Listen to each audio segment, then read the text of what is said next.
So ఇవాళ release అయిన mad సినిమాతోటి Priyanka Jawalkar మరొకసారి తెలుగు ప్రజలకు కనిపించింది.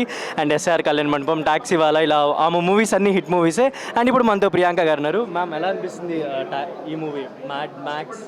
చాలా హ్యాపీగా అనిపిస్తుంది అండి. మ్యాడ్ 1 చూస్తున్నప్పుడు ఒక థాట్ వచ్చింది, ఇలాంటి స్క్రిప్ట్స్ వస్తే బాగుంటుంది కదా అని. 1 ఇయర్ తర్వాత వాళ్ళే అప్రోచ్ అయ్యారు. సో ఐ ఫెల్ట్ చాలా హ్యాపీగా అనిపించింది. మేబీ నేను అనుకున్నదే అవుతుంది అన్నట్టుగా. అండ్ మూవీ చూసారా మీరు? చూసాను. యా, సో నేను వచ్చిన సీన్స్ అన్నీ కూడా చాలా బాగా వర్కౌట్ అయ్యాయి. Actually you are also November born, right? I'm also November. స్కార్పియోనా మీరు? లేదు, ఐ మీన్ కస్ప్. పరంగా వేరేది వస్తుంది. సో ఇప్పుడు ఏంటి నెక్స్ట్ మూవీస్ ఏంటి? నెక్స్ట్ మూవీస్ ఇంకా ఏం అనుకోలేదు, అంటే స్టిల్ డిస్కషన్స్ యాజ్ ఆల్వేస్. మీకు తెలిసిందే, కొంచెం చూసుకొని మంచి మూవీస్ అయితే చేస్తా కదా. సో ఈ మూవీ పరంగా what's your experience? Very nice అండి. అంటే డైరెక్టర్ గారు he gives a lot of freedom. అసలు మేము సిచ్యువేషనల్ కామెడీ కూడా ఎక్కువ జనరేట్ చేసాం షూట్ చేస్తున్నప్పుడు. అంటే స్క్రిప్ట్లో లేనివి కూడా మనం అప్పటికప్పుడు అనుకొని చేసినవి కూడా చాలా ఉన్నాయి.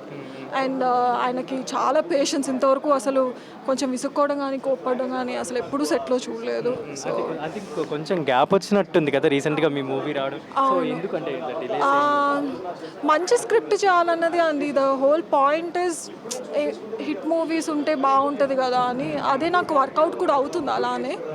యా. సో ఇప్పుడు ఈ మూవీ పరంగా ఎలా ఉంది అప్రిసియేషన్ కానీ మీకు? ఎలా నాకు ఐ థింక్ ప్రెస్ నుంచే చాలా అప్రిసియేషన్ వచ్చింది. నేను ఫస్ట్ మిమ్మల్నే కలుస్తున్నా డైరెక్ట్ మూవీ చూసి వచ్చి.